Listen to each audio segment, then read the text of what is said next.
азыр Боршайкомдун жетекчиси Нуржан Карманбековна сиз да айтсаңыз керек. Эгерде экөөнү кошсок канча бюджеттен акча үнөмдөлөт, ошону айтып койсоңуз. Бюджетте жергиликтүү шайлоону өткөрүү үчүн 56 миллион сом каралган. Анын 30 миллиону уже Божомол пайдаланган. менен айтып койсоңуз, жогорку кеңеш менен жергиликтүү шайлоону бириктирсек канча акча үнөмдөлөт, ошону айтып койсоңуз. Божомол. Божомол эмес, биз Кыргыз Республикасынын республикалык бюджети жөнүндө мыйзамды кабыл алганбыз. Ал жерде жогорку кеңештин шайлоосуна 560 миллион сом каралган.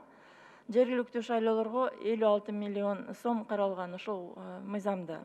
Анан азыр шайлоо процессинин 40 күнү өткөн. Жергиликтүү шайлоодо 30 миллионго жакын акча, 24 миллион уже